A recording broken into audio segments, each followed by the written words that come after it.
ta xiên chiếu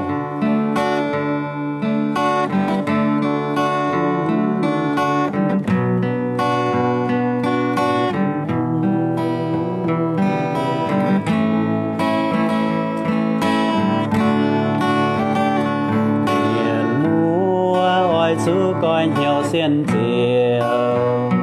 mày tu ngài tiếng hô cha kinh khao phà ôi bao nái tiêu dùng quyên mơ hỏi cún mơi tu ye liêu nhẹ giang mẹ chiều Giêsu căn con nên nổi thiên chiều mây chỉ con mơi coi nhau ta xiên khao đi chiều Giêsu căn lẽ nên nổi ruộng tai chim cùng xiên ni giá căn lông nên yên yên mua quay hai tiêu mày coi nhiều mùa tàu ta ôi chú ơi nai phàm kia chiều có tông mấy châu nhẹ cu xì mày hay thêm bốn mấy tu pha thịnh thọ chiều Giêsu căn con nên hỏi thêm chiều mây chỉ con mây có nhau tai xiên khao chiều Giêsu căn nên hỏi ruộng tai chim cùng xiên nên giá căn lông nên yên chiều Giêsu căn nên hỏi ruộng tai chim cùng xiên nên giá căn lông nên yên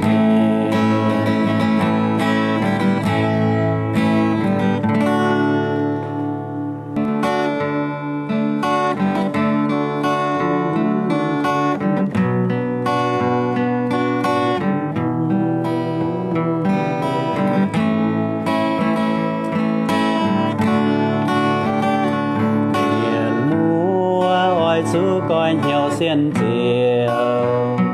mày tu ngài tiếng hô cha kinh khao phà ôi bao nái tiêu dùng quyên mơ hỏi cún mơi tu ye liêu nhẹ giang mẹ chiều Giêsu căn con nên nổi thiên chiều mây chỉ con mơi coi nhau ta xiên khao đi chiều Giêsu căn lẽ nên nổi ruộng tai chim cùng xiên ni giá căn lông nên yên yên mua quay hai tiêu mày coi nhiều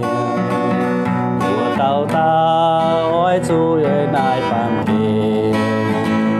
chiều có tông mấy châu nhẹ cu xì mày hay thêm bốn mấy tu pha thịnh thọ chiều Giêsu căn con nên hỏi thêm chiều mây chỉ con mây coi nhau tai xiên khao chiều Giêsu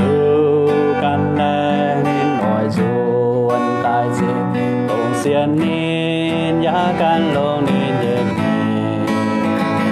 chiều Giêsu căn lẽ nên nổi ruộng tai chim cùng xiên ni giá căn lông nên yên